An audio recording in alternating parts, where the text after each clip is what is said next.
ala alihi wa sahbihi wa kita lanjutkan tentang fikih ibadah. Sekarang kita masuk kepada wudu. Setelah kita membahas kemarin tentang toharoh, menghilangkan najis. Nah, wudu adalah salah satu cara untuk menghilangkan atau toharoh ya sebelum kita melaksanakan ibadah. Secara bahasa wudu itu artinya adalah bersinar, indah atau bersih. Wadu'at artinya sinar. Jadi ini juga diambil nanti makna ini ketika umat Nabi Muhammad nanti di padang mahsyar itu kelihatan ghurama muhajjalin. Jadi nanti seluruh anggota wudunya bersinar. Itu salah satu bukti nanti umat Nabi Muhammad daripada umat-umat dan yang lain. Sedangkan menurut istilah adalah menggunakan air untuk mencuci bagian tubuh tertentu dengan niat bersuci. Nah, inilah definisi tentang wudu. Yang kedua, wudu menjadi wajib ketika melaksanakan 3 hal. Pertama, mengerjakan sholat. Allah berfirman dalam surah Al-Maidah ayat 6, ya lazina amanu idza kuntum ila sholat faghsilu wujuhakum. Sampai nanti ila ka'bain. Apabila kalian sholat, wudulah. Berarti tidak sah sholat tanpa wudu. Kalau kita setelah sholat lupa berwudu, sholat harus diulang gitu ya. Yang kedua adalah ketika melaksanakan tawaf di Ka'bah. Bagi orang-orang yang sudah pergi umroh dengan haji atau hanya sekedar tawaf sunnah saja atau tawaf biasa, itu juga dia harus dalam keadaan bersuci. Sebab itu tempat mulia ya, tempat suci. Yang ketiga, ketika hendak menyentuh mushaf. Dalam Quran katakan la yamassuhu illal mutahharun, tidak boleh menyentuh kecuali orang yang sudah suci. Jadi perempuan yang haid, laki-laki yang junub tidak boleh menyentuh Al-Quran. Kalau membacanya, ada ulama membolehkan yang wanita haid tapi tanpa menyentuh. Bahkan wanita haid boleh memegang tafsir, boleh yang banyak tafsirnya daripada ayat Al-Quran. Nah, yang kedua, tempat apa disunahkan berwudu. Pertama, disebut Rasulullah di sini adalah hanya orang mukmin yang senantiasa menjaga wudu. Ini adalah tasasul wudu yang kita jelaskan kemarin.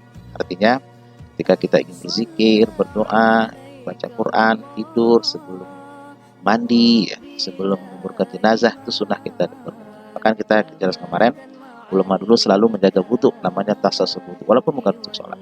Jadi ketika wudunya batal, dia wudu lagi, wudunya batal, dia wudu lagi, supaya nanti kalau seandainya ajalnya datang, itu harus sudah dalam keadaan wudu. Keutamaan wudu pertama adalah akan mendatangkan kecintaan Allah. Innallaha yuhibbul mutawwabina wa yuhibbul mutatahhirin. Surah Al-Baqarah. Bahwa Allah mencintai orang-orang yang tobat dari kesalahannya dan mencintai orang-orang yang mutahhir. Jadi kalau ada sebagian ormas Islam mengajarkan kita nggak usah terlalu rajin mandi deh, yang penting iman. Salah. Rasulullah sangat menjaga penampilan beliau, sangat menjaga kebersihan badan beliau, bahkan wangi-wangi. Bahkan dalam riwayat sering beliau meminyaki rambut beliau sampai menetes di ujung rambut beliau. Begitu indahnya penampilan. Jadi jangan sampai umat Islam itu dikenal dengan kotor, nauzubillah ya, jorok, jarang mandi. Seharusnya harus bersih. Itu salah satu caranya. Yang kedua, wudu merupakan ciri umat Nabi Muhammad di dunia dan akhirat. Nanti kata Rasulullah, umatku dimakan dengan ghurrah wa muhajjalin. Jadi ghurrah itu cahaya di wajah, muhajjal nanti di anggota wudu lainnya. Nah, itu akan menandakan nanti sebagai umat Rasulullah. Ketiga, wudu sebagai penghapus dosa dan kesalahan. Rasulullah bersabda, barang siapa berwudu dengan sempurna, maka kesalahan-kesalahannya akan berguguran sampai ada di balik kukunya. Bahkan Abu Hanifah dalam sebuah riwayat, beliau bisa melihat dosa seorang hamba ketika melihat bekas air wudu. Jadi di situ dikatakan bahwa wudu itu menggugurkan dosa-dosa di wajah kita. Mungkin kita pernah melihat yang nggak benar, gitu, mendengar yang nggak benar, itu berguguran. Atau tangan kita melakukan sebuah kesalahan dengan berwudu. Jadi semakin banyak kita berwudu, semakin banyak kesalahan kita akan digugurkan. Wudu akan meninggikan derajat manusia. Rasulullah bersabda menyempurnakan wudu di saat kondisi sulit, memperbanyak langkah ke masjid, senantiasa menunggu waktu sholat di masjid. Itu adalah menjaga perbatasan juga ya, termasuk ribat. Itu akan meninggikan derajat kalian. Oke, kita masuk tata cara wudu ya. Pertama, niat. Rukun wudu pertama adalah niat, sebab perbuatan tanpa niat tidak dianggap sebagai sebuah perbuatan atau ibadah. Yang kedua, membaca Bismillahirrahmanirrahim, sebab setiap perbuatan harus dimulai dengan Bismillah. Karena surat katakan Iqra bismi rabbikal ladzi khalaq. Yang kedua, mencuci 2 telapak tangan dulu 3 kali. Sebab kadang-kadang kita memegang tempat-tempat yang bagian kotor mungkin di tubuh kita. Apalagi kita bangun tidur sebelum wudu subuh atau sholat malam, usahakan tangan kita sudah disucikan dulu. Bersiwak atau berkumur-kumur ya. Ini ada namanya istinsyaq wa istidhar. ya 3 kali, dan sebenarnya 1 kali saja, tapi ada melakukan 3 kali memasukkan air ke mulut dan ke hidung. Bahkan dalam riwayat kesehatan itu sangat bagus, air yang masuk ke hidung kita kalau bisa berdenyut sampai ubun-ubun, karena nanti akan bisa menterapi tentang stroke ya.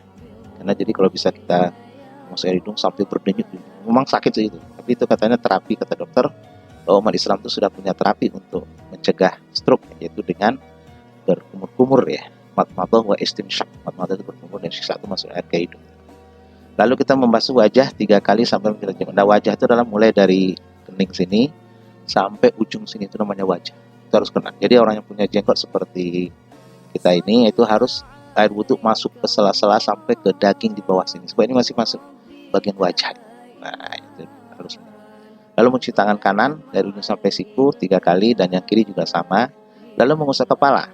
Kalau dalam kitab Bulughul Maram itu seluruh kepala sampai ke belakang. Nanti kita balik lagi ke depan. Tangan di kuping itu sekali saja. Ya, ada melakukan 3 kali monggo ya, tapi yang sudah sesuai dengan aturannya itu 1 kali saja. Lalu setelah membasuh bagian tengah telinga, ini juga merupakan saraf-saraf di sini yang penting ya, untuk apa? Untuk menghilangkan pusing-pusing di kepala. Lalu mencuci kaki sampai mata kaki sebanyak 3 kali, kemudian ke kiri dengan jumlah yang sama.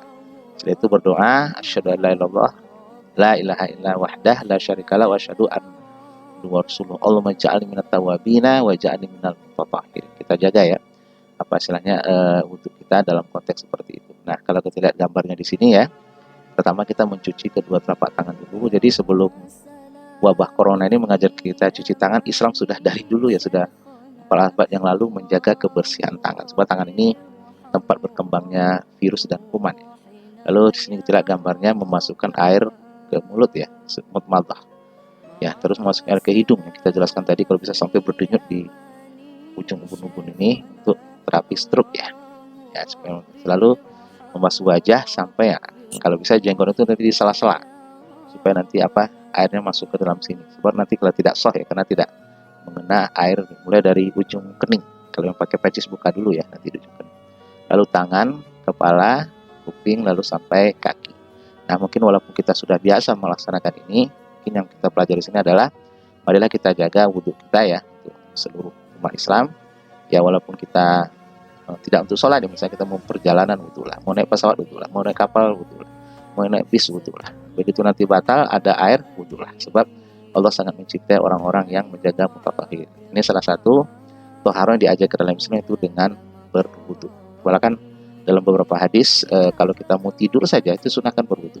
Jadi malaikat nanti akan mendoakan orang-orang yang berwudhu sebelum dia tidur. Semoga Allah menjadikan kita orang yang selalu menjaga wudhu dan menjadi hamba yang sangat dicintai Allah. Terima kasih. Subhanakallahumma wa bihamdika, asyhadu an la ilaha illa anta, astaghfiruka wa atubu ilaik. Assalamualaikum warahmatullahi wabarakatuh.